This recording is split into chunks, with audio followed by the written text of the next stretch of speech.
هەموو یاریەک پەڕۆیەکی سووری لە ناوچاوانی دەبەست و ئاڵایەکی سووری دەگرت بەدەستەوە و دەچووە سەر پەرژینی چواردەوری یاریگا بێنازەکی سەی سادق و هانی یانەکەی دەدا. هەموو خەون و ئاواتیەوە بوو یانەکەی بگات بە خولی نایابی کوردستان. ئێستا یانەکەی لە خولی نایابە، بەڵام ئەو نەماوە تا بیبینێت. شەهید هەرێم عەلی 13 ساڵ لە 8 12 ساڵی ڕابردوو لە میانی خۆپیشاندانەکانی هاوڵاتیانی سەی سادق کەوتە بەرفیشەکی بێڕەحمانەی جەلادە خوێن مژەکان و بە ڕۆژی ڕووناک خەڵتانی خوێن کرا و خەون و هیوا و ئاواتەکانی بردە ژێرگڵ و نەیان هێشت بە چاوی خۆی گەیشتنی یانەی سەی سادق بە خولی نایابی کوردستان ببینێت. خولیایەکی زۆریشیە بۆ نادی سەی سایق، ینی توانم بڵێم کە خۆم بۆ 10 ساڵ خزمەتی ئەو یانەم کردووە، بەقەدەر خۆم لە یاریەکانە خەمی بووە و ئاواتی بردنەوە بووە و ئاواتی ئەوە بووە کە سەی سادق بگاتە ئەم ڕۆژە. ئەویش سەرکەوتنی بووە بۆ پلە نایابەکانی کوردستان.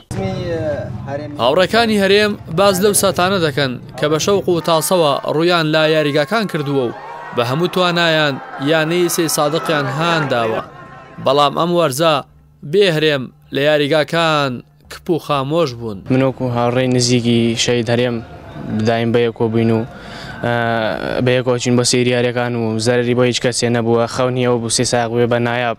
ئەوە تا ئیمساڵ ئاواتەکەی هاتەدی ئەو نەما لە ژیان بەداخۆ. حەزی ئارۆزوی بۆ تۆ پێ بوو تەنها خەونیەوە بوو بێ بە یاریزانێکی یانی سەی سایق، وەگەر بمایە خەونەکەی هاتەدی تەنها خەونیەوە بوو سایق بێ بە نایاب. شەهید هەرێم هەندێکی سەرسەختی یانی سەی سادق بووە، برایەکی کە هێمن عەلی کاپتنی یانی سەی سایق بوو، زۆر کات یانی بگرە ئەگریا بە شوێن هێمنە، ینی ئەگریا بەزبی با بۆ سەیری یاری. و ئەم ساڵیش بە خولیای ئەوە ئاهاو ئەچوو، ینی سێژ لە ماڵ و ئاڵایەکی گەورەی هەیە کە داینابوو بۆ هەندانی یانی سەی سایق بۆ ئەم ساڵ بێ بە نایاب. ئەو بوو سەی سایق سوپاس بۆ خۆی گەورە بوو بە نایاب، بەڵام ئەوەی کە جێی دەگەی داخە هەرێم نەماوە کە ئەوە ببینێ سەی سایق چۆتە شوێنی خۆی بەداخەوە. سەرۆکی یانەی سەی سادق بەدەم هەڵکێشانی ئاهی سەرد و داخۆفسوس بۆ هەرێمی جوانەمەرگ هاوکات سەرکەوتن و بردنەوەکانیان پێشکەش بە ڕۆحی هەرێم و دایک و باوکی جەرگ سوتاوی دەکات.